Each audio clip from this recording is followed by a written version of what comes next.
প্রিয় দর্শক, ঢাকা শহরে ঘূর্ণিঝড় রেমেলের প্রভাব দেখতে পাচ্ছেন।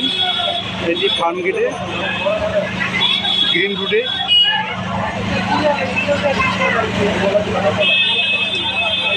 এই বট গাছটি ভেঙে পড়েছে। একটু পরে দেখতে পাচ্ছেন যে ওখানে পানি ভবনের পাশে ভবনের একটি সেগুন গাছ রাস্তার উপর ভেঙে পড়েছে। এভাবে ঘূর্ণিঝড় রেমেলের প্রভাব সারা ঢাকা শহরে বিভিন্ন জায়গায় ছড়িয়ে পড়েছে।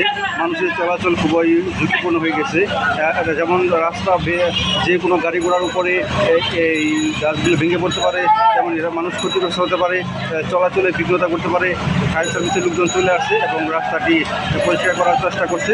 আপনারা দেখতে পাচ্ছেন এটি হচ্ছে ফার্মগেট থেকে পানি ভবনের মাঝামাঝি এই সময় হচ্ছে আইবি হোস্টেলের পাশে, ফার্মগেটে আইবি হোস্টেলের পাশে এই গাছটি ফার্মগেটের মেন রাস্তার উপরে ভেঙে পড়েছে। ফায়ার সার্ভিসের লোকজন গাছটি সরানোর জন্য যথাসাধ্য চেষ্টা করছে। আজকে সোমবার 27শে মে 2024। গতকালকে বরিশাল এলাকায় ঘূর্ণিঝড় রেমেল আঘাত কিনেছে, তার প্রভাব আজকে ঢাকায় পড়েছে। ঢাকাতে বিভিন্ন জায়গায় যেমন সারাদিন যদি বৃষ্টি হচ্ছে।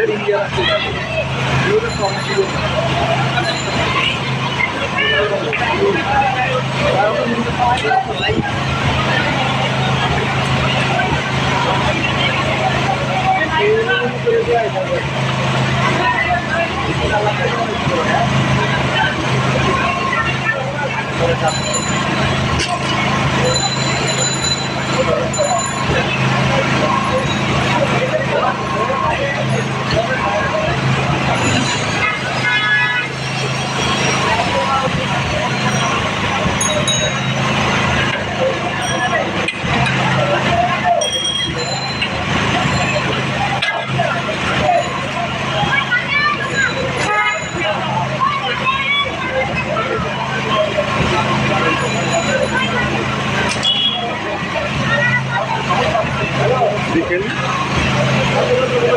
একটি গাড়ির উপরে মারা গেছে।